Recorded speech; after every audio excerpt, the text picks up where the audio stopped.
नमस्कार, मैं हूं मुस्तफ़ा कमाल। बीबीसीएन IBN टीवी में आप तमाम दर्शकों का स्वागत है। भारत के महामहिम राष्ट्रपति रामनाथ कोविंद 3 दिवसीय बिहार दौरे पर हैं। भारतीय वायुसेना के विमान से पटना हवाई अड्डे पर महामहिम के आगमन पर बहुत स्वागत किया गया। बिहार के महामहिम राज्यपाल फागू चौहान, मुख्यमंत्री नीतीश कुमार, बिहार विधान परिषद के कार्यकारी सभापति अवधेश नारायण सिंह, बिहार विधानसभा के अध्यक्ष विजय कुमार सिन्हा ने महामहिम राष्ट्रपति का अभिवादन कर स्वागत किया। उप मुख्यमंत्री तारकिशोर प्रसाद एवं रेणु देवी के साथ बिहार विधानसभा के उपाध्यक्ष महेश्वर हजारी, नेता प्रतिपक्ष तेजस्वी यादव एवं कई विभाग के मंत्री भी अभिवादन में उपस्थित हुए। ज्ञात हो कि महामहिम राष्ट्रपति रामनाथ कोविंद बिहार विधानसभा भवन में शताब्दी स्मृति स्तंभ का गुरुवार को शिलान्यास एवं बोधगया के पवित्र बोधि वृक्ष के शिशु पौधे का रोपण करेंगे। साथ ही साथ सदन में विमर्श ही संसदीय प्रणाली का मूल है, इस पर व्याख्यान भी होगा। बिहार विधानसभा अध्यक्ष ने बताया कि बृहस्पतिवार की शाम राष्ट्रपति के सम्मान में रात्रि भोजन का भी आयोजन किया गया है। गया जिला क्रिकेट एसोसिएशन के एडहॉक कमेटी के संयोजक संजय सिंह उर्फ चुन्नू यादव के द्वारा क्रिकेट जगत को शर्मसार करने वाली घटना को अंजाम दिया गया है। जी हाँ, क्रिकेट देश की रग रग में बसा है और इसके प्रोत्साहन के लिए सरकार अपने स्तर से अनेक कदम उठा रही है।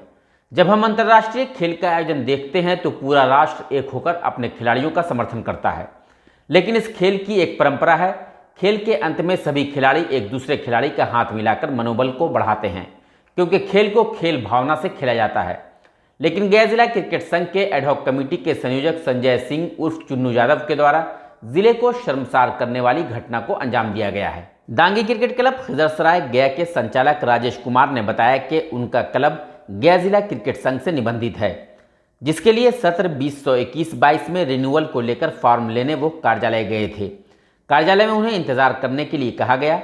इस दरमियान समिति के संयोजक संजय कुमार सिंह उर्फ चुन्नू यादव वहां पहुंचे और निबंधन के नाम पर उनसे 5,000 रुपये की मांग की, जिस पर राजेश कुमार ने पैसे का ब्यौरा मांगा और कहा कि क्लब का जो निर्णय आएगा उस अनुसार वह पैसा जमा करेंगे।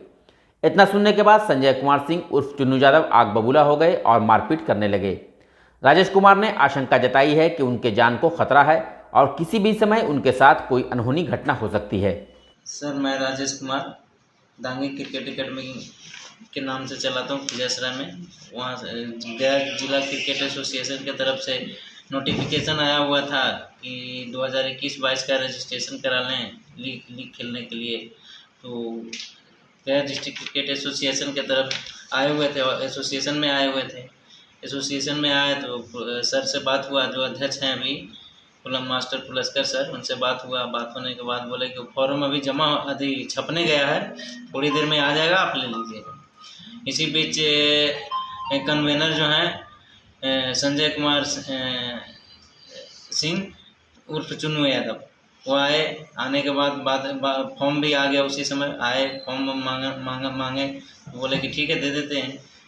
उसी विचार में बोले कि नहीं 5,000 पहले जमा करो, उसके बाद मिलेगा। बोले कि सर अभी एडहॉक कमेटी लगा हुआ है, आप एडहॉक कमेटी के प्रेसिडेंट हैं, कन्वेनर हैं, तो ये तो फुल मेंबर है नहीं, तो अभी 5,000 क्यों हम दें? फुल मेंबर आएगा फिर डिमांड करेगा पैसे का, तो फिर हम लोग कहाँ जाएँ, किस आधार पर काम करेंगे? तो ये बात कहने पर ही उन्होंने गाली गलौज शुरू कर दिया कि क्रिकेट का सारा जानकार तुम ही हो, हम लोग कुछ नहीं है। इस तरह से व्यवहार करने लगे, गाली गलौज किए, जातिवाद भी बोलना शुरू कर दिए, जातिवाद को लेकर के गाली गलौज किए, प्लस ऊपर से मारपीट भी शुरू कर दिए। मारपीट करने के बाद फिर धक्का देकर ऑफिस से बाहर निकाल दिए। बाहर आकर के लोगों ने शांत बुंद किया। तो 1-2 पर्सन वहाँ पे थे, हमको भी समझाए, उनको भी समझा कर शांत किया गया। फिर हमने सोचा कि ये आज मेरे साथ हुआ है, ये हमेशा हमको इस तरह से प्रताड़ना करते रहते हैं। अगर क्रिकेट को आगे संचालित हम कर पाएंगे, अगर इस तरह का नहीं होगा मेरे साथ तब, तो हम डर से एक कंप्लेन देने जा रहे हैं अभी थाना में। भाई हम अपना सेफ्टी थाना से भी ले लें ताकि हम सुरक्षित रह सकें। क्या आपको डर है क्या उनसे? हाँ, डर है, क्योंकि आए दिन हमको इस प्रकार का धमकी देते रहते हैं। क्योंकि कभी बोलते हैं उठवा लेंगे, कभी देंगे खरीद लेंगे, तो कभी बोलते हैं कुछ कर देंगे। तो ये तरह का एसोसिएशन में रहकर कार्य नहीं हो सकता सर। एसोसिएशन एक फैमिली की तरह होता है। फैमिली में इस तरह का व्यवहार होगा तो भाई डर है, खुद को रहेगा ही। हम अपने आप को बहुत डरा हुआ भी महसूस कर रहे हैं। तो इस तरह का घटना, हम खिजरसराय से आते हैं, 20 किलोमीटर का डिफरेंस है गया टाउन से। आने जाने के बीच में क्या क्या होगा क्या नहीं होगा कौन जानता है। मेरा फैमिली भी 20 किलोमीटर दूर है, बीच रास्ते में कुछ होता है, अकेला रहता हूँ। घर परिवार मतलब मम्मी पापा हैं केवल घर पे, और विशेष कुछ मेरी फैमिली है नहीं। फैमिली है तो वो भी अभी सब छोटे ही हैं बच्चे, तो सब हमारे ऊपर ही निर्भर करता है। अब इस तरह का व्यवहार करेंगे तो भाई हम नहीं कर रहे हैं। मुख्यमंत्री नीतीश कुमार हजरत मखदूम सैयद शाह पीर मोहम्मद मुजीबुल्लाह कादरी रहमतुल्लाह अलैह के मज़ार पर चादर पोशी कर बिहार में अमन चैन एवं तरक्की की दुआ मांगी। साथ ही साथ मीडिया से बात करते हुए मुख्यमंत्री ने कहा कि हम यहाँ कई बार आ चुके हैं, मेरी कामना है कि सभी लोग मिलजुल कर राज्य और देश के विकास में योगदान करें। इस पवित्र दिन के अवसर पर अनेक वर्षों से आने का अवसर मिला है और आज फिर यहाँ आने का मौका मिला है। मुझे बहुत इससे भीतर से प्रसन्नता होती है और यहाँ करके हम तो यही कामना करते हैं कि समाज में प्रेम भाईचारा का माहौल रहे और सब लोग मिल करके एकजुट होकर काम करें, राज्य का विकास करें, देश का विकास करें और आपस में लेकिन प्रेम के साथ एक दूसरे के साथ अच्छा भाव होना चाहिए और मिल करके काम करते रहें। यही हम लोगों की कामना होती है। आज की इस अवसर पर आते हैं, कामना करते हैं कि सब लोग मिल करके एक साथ रहें, यही मेरी कामना है। जो हालात अभी जम्मू कश्मीर बुधवार अश्वनी शुक्ल पूर्णिमा शरद पूर्णिमा के मौके पर फल्गु सेवा समिति के बैनर तले अध्यक्ष केशवलाल भैया की अध्यक्षता में देवघाट स्थान विष्णु पथ पर फल्गु महाआरती का कार्यक्रम संपन्न हुआ। द्वन्द्वं धरित्री खटिविपुलतरो मेरुमध्युड्वम् नाभिब्रह्माण्ड सिन्धुः हृदयमपि भवो भूतविद्वत्समेतः दुश्चक्राङ्कं स्वबाहुं पुरुषनखमुखं चन्द्रसूर्याभिनेत्रम् भद्रं वन्दे सुविद्युत्सुरगणविजयः पातु मां नारसिंहः पातु मां नारसिंहः पातु मां नारसिंहः।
पंचायत आम निर्वाचन 2021 के चौथे चरण का मतदान गया जिले के कोंच और गुरुआ प्रखंड में शांतिपूर्ण, निष्पक्ष एवं सुरक्षित रूप से संपन्न हो गया, जिसमें कोंच प्रखंड में 69% और गुरुआ प्रखंड में 68% मतदान किया गया। जिला पदाधिकारी और वरीय पुलिस अधीक्षक के द्वारा कोंच प्रखंड अंतर्गत मध्य विद्यालय अहियापुर के मतदान केंद्र संख्या 140 और 141 में महिलाओं की लंबी कतार देखी गई। जिला पदाधिकारी और वरीय पुलिस अधीक्षक के द्वारा कई मतदान केंद्र का निरीक्षण भी किया गया और आवश्यक दिशा निर्देश भी दिए गए। मौके पर मतदाताओं ने जिला पदाधिकारी को बताया कि उन्हें मतदान करने में किसी प्रकार की कोई परेशानी या डर नहीं है। गया के अति नक्सल प्रभावित क्षेत्र इमामगंज थाने की पुलिस ने कुछ ही घंटों में अपहरण के एक मामले को सुलझाने में बड़ी कामयाबी हासिल की है। घटना के संबंध में इमामगंज थाना अध्यक्ष नैयर एजाज अहमद ने बताया कि रानीगंज पंडा बीघा गांव का रहने वाला सौरभ गुप्ता अपने 2 साथियों के साथ बांके बाजार जाने के लिए घर से निकला था। इसी बीच इमामगंज पेट्रोल पंप पर रुककर वह तेल लेने लगा। तभी एक 4 पहिया वाहन रुकी और उसमें से 2 लोग उतरकर सौरभ को गाड़ी पर बैठाकर अपहरण कर लिया और इमामगंज शिरघाटी मुख्य मार्ग की ओर फरार हो गए। घटना की जानकारी पुलिस को लगी, जिसके बाद पुलिस ने त्वरित कार्रवाई करते हुए सौरभ को सकुशल बरामद कर लिया और थाने ले आई। जो जिसका अपहरण हुआ था। हाँ, सौरभ गुप्ता, पिता का नाम है राजू गुप्ता और रहने वाला है पंडा बीघा रानीगंज का। तो वो 12 बजे घर से निकला था अपने 2 साथी के साथ बांके बाजार जाने के लिए। करीब 1:45 बजे वो पेट्रोल पंप के पास बाइक में अपने पेट्रोल भरवा रहा था। उसी समय उजले रंग के वैगन आर कार जो है उससे 2 लड़का आया और जो है इसमें से दोनों उतर के इसको पकड़ लिया, मुंह जाप के गाड़ी के अंदर बैठा लिया और गमछा से मुंह बांध दिया था और इसको लेके भाग रहा था। तो तुरंत सूचना भी मिला हम लोग को। सूचना जैसे मिला तो गश्ती गाड़ी को हम तुरंत खबर भी किए। तो ये लोग वहाँ पहुँचा, घटनास्थल पर पूछताछ कर ही रहा था तो मालूम हुआ कि ऐसा घटना घटा है। तो फिर जो है पता चला कि गेजना में टावर लोकेशन आया है इसका, वो दिघासिन के पास। तो उनको बताया गया कि गेजना तरफ, दिघासिन तरफ, जंगल उंगल के तरफ देखिए, उधर थे। तब तक जो है हम ट्राई करते रहे उसके मोबाइल पर। तो जो जिस लड़के का अपहरण हुआ था तो मोबाइल बजा तो एक ग्रामीण उठाया, बोला, हम पूछा उससे कि किस सौरभ बोल रहे हैं, तो इसके नहीं, हम दिघासिन के ग्रामीण बोल रहे हैं। यहाँ जिसका मोबाइल है वो लड़का पकड़ के ले जा रहा था, जिसको गांव वाले रोक लिए हैं, आप जल्दी आइए। उसके कहने पर फिर जो हम हरिंदर गश्ती दल को भेजे वहाँ व्याप्ते जो है वैगन आर भी पकड़ाया, 2 लड़का पकड़ाया और जिस लड़के का किडनैपिंग हुआ था वो पकड़ाया। उसको हम लोग थाना लाए हैं, वो लिखित आवेदन दिया है, FIR हम लोग कर रहे हैं। और ये घटना जो है इस कारण हुआ है कि 20,000 रुपया उधार लिया था। वो पैसा वो बहुत दिन से मांग रहा था, पैसा नहीं देने के कारण पैसा के लिए उसको पकड़ के ले गया। कुछ भी कर सकता था, उसका हत्या भी कर सकता था, कुछ भी घटना कर सकता था। तो बरामद हो गया, FIR करके हम लोग जेल भेजेंगे उसको। क्योंकि घटना बहुत जघन्य घटना है। अपहरण करना, पैसे के लिए अपहरण कर लेना, ये तो अपराध है, तो इस क्षमा योग्य है नहीं। तो अपहरणकर्ता कहाँ का रहने वाला है? एक अपहरणकर्ता इसमें कोसमा मल्हारी का रहने वाला है, जिसका नाम मुन्ना है। और एक लड़का है मुन्ना, पिताजी सर? मुन्ना कुमार,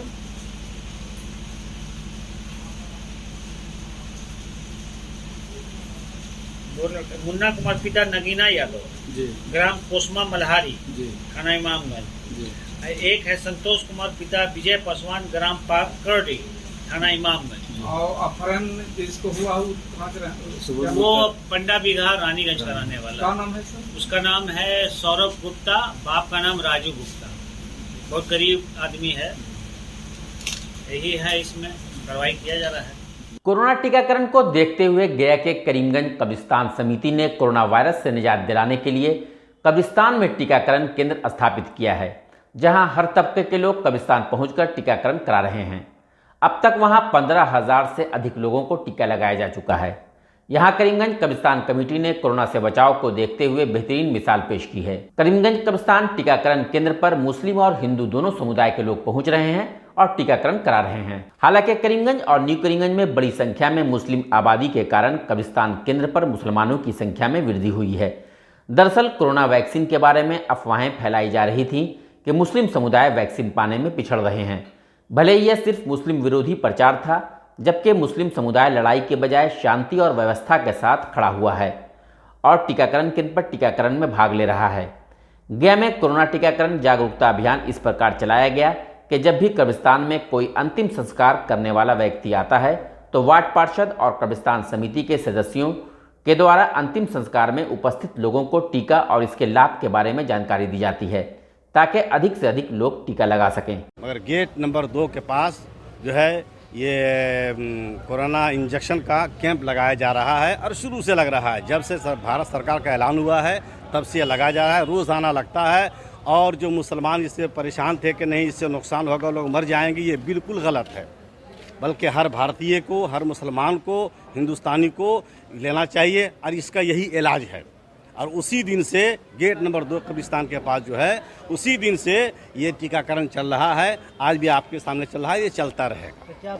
सबक देता है कब्रिस्तान में। हाँ, बहुत सबक देता है। लोग यहाँ आते हैं और ईश्वर खुदा को याद करते हैं और लोग देखते हैं, परेशान होते हैं, तो उसका इलाज लोगों को बताया जाता है कि देखिए बीमारी तो अपनी जगह पर है, वो कोरोना, उससे कोई इनकार नहीं है, लेकिन उसका इलाज जो सरकार ने निकाला है, आपने भी हिफाजत कीजिए, इंजेक्शन भी लीजिए और वैक्सीनेशन जो इसका परहेज़ करने का है वो सारी चीज़ें कीजिए आप।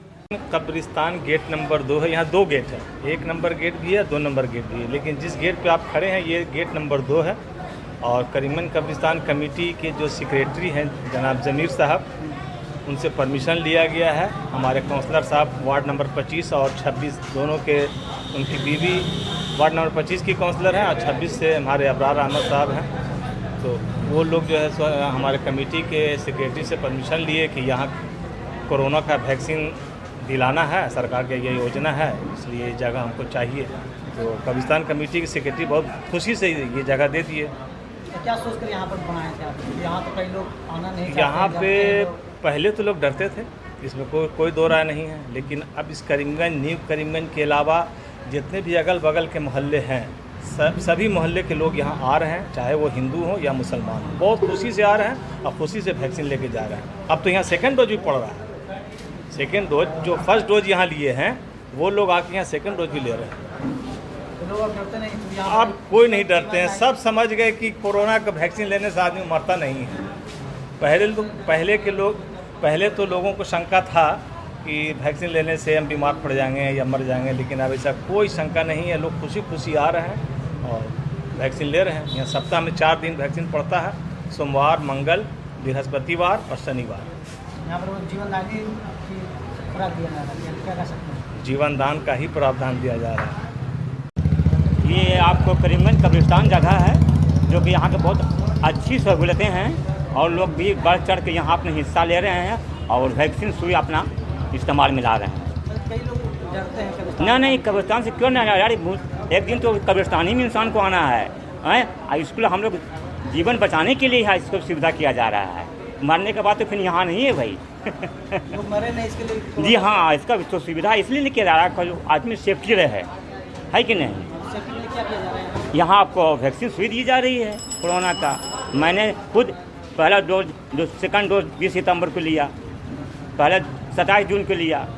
पहले मैं 19 अगस्त को लिया था और सेकंड डोज आज ले रहा हूँ। कहाँ कैंप बनाया गया है, किस जगह पर कैंप बनाया गया है? ये न्यू करीमगंज के कब्रिस्तान गेट पे है और क्योंकि मैं थोड़ा पहले ले लिया हूँ, 84 दिन से पहले, क्योंकि मुझे बाहर जाना है, इस वजह से। वैसे तो मैंडेटरी है कि आप 28 दिन के बाद सेकंड डोज ले सकते हैं, तो मैंने फिर भी 2 महीने के बाद लिया, 84 दिन से पहले। तो लेना चाहिए, सभी लोगों को लेना चाहिए, क्योंकि हम लेंगे तभी तो इस चीज़ से दूर रहेंगे। हम आज़ादी से कहीं भी जा आ सकते हैं, घूम फिर सकते हैं।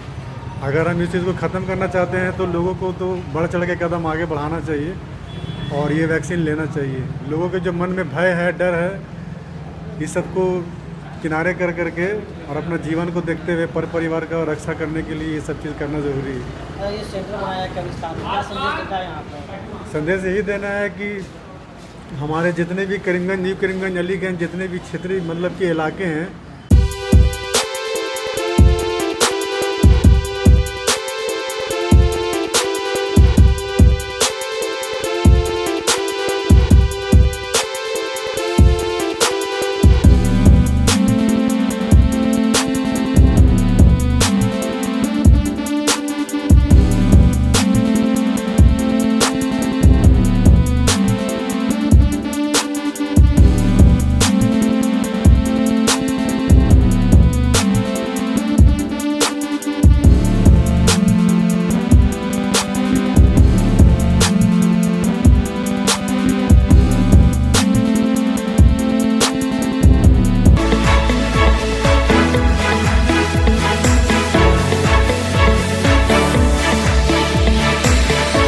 इमामगंज प्रखंड में पंचायत चुनाव को लेकर विभिन्न पदों के लिए गुरुवार से नामांकन का कार्य शुरू होगा, जिसको लेकर सारी तैयारी पूरी कर ली गई है। सुरक्षा व्यवस्था को लेकर स्थानीय प्रखंड बीडीओ राजेश कुमार और थाना अध्यक्ष नैयद एजाज अहमद ने नामांकन काउंटर पर बुधवार को पहुंचकर जायजा लिया। वहीं इस संबंध में बीडीओ राजेश कुमार ने बताया कि प्रखंड क्षेत्र के तमाम पंचायत को शांतिपूर्ण ढंग से नामांकन की प्रक्रिया संपन्न हो, जिसके लिए सारी व्यवस्था कर ली गई है, जिसमें विभिन्न पदों के प्रत्याशियों की नामांकन कार्य के लिए 17 काउंटर बनाए गए हैं।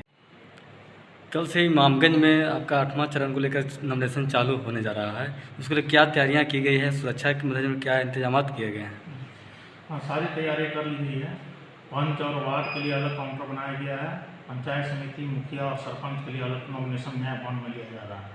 टोटल 17 काउंटर का निर्माण किया गया है ताकि सभी जगहों पर अलग अलग लोगों अभ्यर्थी के द्वारा नामांकन दिया जा सके। अभ्यर्थी की सुविधा के लिए सारा ख्याल रखा जा रहा है। खासकर हम लोग विधि व्यवस्था का भी विशेष रूप से हम लोग ध्यान रख रहे हैं। मेन गेट पर मजिस्ट्रेट और पुलिस बल की प्रतिनियुक्ति होगी और मुख्य द्वार से सिर्फ अभ्यर्थी और उसके प्रस्तावक को ही प्रखंड परिसर में आने की अनुमति होगी, किसी अन्य व्यक्ति को आने की अनुमति नहीं होगी। टोटल कितने काउंटर बनाए गए हैं? टोटल 17 काउंटर बनाए गए हैं। उसके अलावा परामर्श केंद्र मतलब हेल्प डेस्क का भी गठन किया गया है। वार्ड और पंच के लिए 6 काउंटर बनाए गए हैं। हेल्प डेस्क के लिए मुखिया, पंचायत समिति या सरपंच के लिए 6 काउंटर बनाए गए हैं। सुरक्षा के दृष्टिकोण से क्या व्यवस्था की गई है? सारी व्यवस्था हम लोग आज थाना प्रभारी भी आए हुए थे, हम लोग सारी व्यवस्था कर रही हैं। एकदम विधि व्यवस्था सुरक्षा का बेहतर इंतजाम किया गया है। कई लोग ऐसे भी हैं नॉमिनेशन करने के लिए आएंगे जो नक्सली गतिविधियाँ रखते हैं, उस पर क्या रहेगी नज़र? नहीं, हम लोग सुरक्षा का 100% हम लोग व्यवस्था किया गया। Thank you. बिहार में त्रिस्तरीय पंचायत का दौर जारी है, जहां एक उम्र के पड़ाव के बाद लोग अपने जीवन का अंत समझ लेते हैं। वहीं अपने हौसले का परिचय देते हुए मुखिया उम्मीदवार गिरिजा देवी ने अपने उम्र के 75 वर्ष में राजनीति में मजबूती से कदम रखा है। गिरिजा देवी बताती हैं कि जीवन की शुरुआती दौर से वो समाज सेवा से परोक्ष रूप से जुड़ी थी, लेकिन अब वो समाज की सेवा के लिए चुनाव में आ रही हैं। उन्होंने बताया कि जनता ने अगर विश्वास जताया तो वह हर संभव प्रयास कर अपने पंचायत का चहुमुखी विकास करेंगी। पद पर नामांकन कराए हैं आप जी? उतली बारा से मुखिया पद पर पहला नामांकन है आपका या दूसरी बार है? दूसरी बार है ये।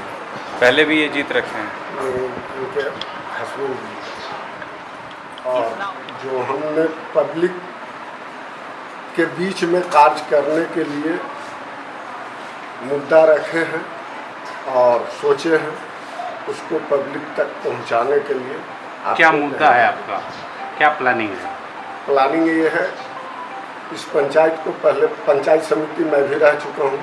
हमारे पिताजी भी पंचायत का प्रतिनिधित्व मुखिया पद से कर चुके हैं और जो उस समय में जितना स्वच्छ और निष्पक्ष राजनीतिक होता था, आज लोग राजनीतिक को सिर्फ और सिर्फ अपना धंधा और बिजनेस के रूप में देख रहे हैं।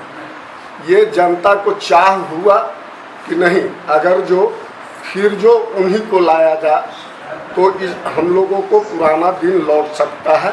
एक अच्छे प्रतिनिधित्व करने की क्षमता उनमें है और जनता के मांग पे ही हमने अपनी मां को आगे करते हुए पंचायत का प्रतिनिधित्व करने के लिए उपस्थित हुआ हूं। जैसे अब यहाँ मुख्य मुद्दा है जनता के बीच नाली, गली, रोड या इंदिरा आवास, जन वितरण, किसी प्रकार का पेंशन, ये सब छोटी छोटी चीज़ में जो कि मतलब पब्लिक का ये मुख्य मतलब उनको ये अधिकार है जो कि सरकार के द्वारा उनके पास पहुंचाने का कार्य एक प्रतिनिधि का होता है। VBCN IBN टीवी में खबरों का सिलसिला लगातार जारी रहेगा। तब तक के लिए हमें और VBCN IBN टीम को दीजिए इजाजत। नमस्कार।